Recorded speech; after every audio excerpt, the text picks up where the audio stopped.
Muda wa mwanaume kurudia raundi ya pili mara baada ya kumaliza raundi ya kwanza, yani umefika kileleni raundi ya kwanza, unataka kuendelea sasa na raundi ya pili, muda huu huwa unatofautiana kati ya mwanaume mmoja na mwanaume mwingine. Muda huu kitaalamu unaitwa refractory period.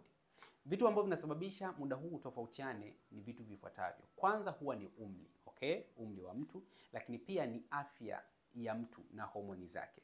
Lakini pia hali hii inaweza ikatofautiana kati ya mtu na mtu kutokana na mazingira au msisimko wake wa tendo la ndoa. Lakini pia hali hii inaweza ikawatofautisha watu kutokana na uhusiano uliopo kati ya mwanaume na mwanamke. Lakini pia hii inaweza ikatofautiana kutokana na mtindo wa maisha wa mtu mmoja na mtu mwingine. Lakini pia hali hii inaweza ikatofautisha mtu na mtu kutokana na lishe yake, okay? Hivi ndio vitu ambavyo vinasababisha watu watofautiane. Yaani iko hivi, mwanaume anapokuwa na umri mkubwa anarudia kwa kuchelewa sana raundi ya pili ukilinganisha na mwanaume mwenye umri mdogo.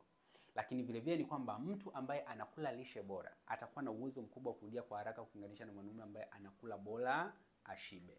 Lakini vile vile mtu ambaye atakuwa na msisimko mkubwa, okay, au ana uhusiano mzuri kati ya mwanamke wake na yeye mwenyewe, manake huyu atakuwa na uwezo mkubwa wa kurudia kwa haraka ukilinganisha na yule mwanaume ambaye kuna migogoro kati ya yeye mwenyewe na mke wake.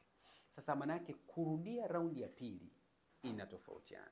Lakini wastani wa kurudia raundi ya pili huwa ni dakika 5 mpaka dakika 15 wastani.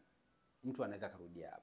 Ila kuna wengine wanaweza kachelewa zaidi hapo kulingana na mazingira hayo ambayo nimeelezea. Sasa basi, ukijiona labda unachelewa sana kurudia raundi ya pili, basi unaweza ukafanya haya yafuatayo ili kusaidia kurudia kwa haraka, yani kupunguza muda wa kurudia raundi ya pili. Jambo la kwanza, unatakiwa ufanye mazoezi. Ni muhimu sana ufanye mazoezi, lakini la pili ule lishe bora na uhakikishe una afya bora ya mwili na akili kiujumla. Hii itakuwezesha kurudia kwa haraka tunapokuwa unashiriki tendo la ndoa. Ukiona hali yako inazidi kuwa mbaya, chukua namba kwenye bio. Popote ulipo, uwe ndani au nje ya Tanzania, nitakusaidia. Karibu.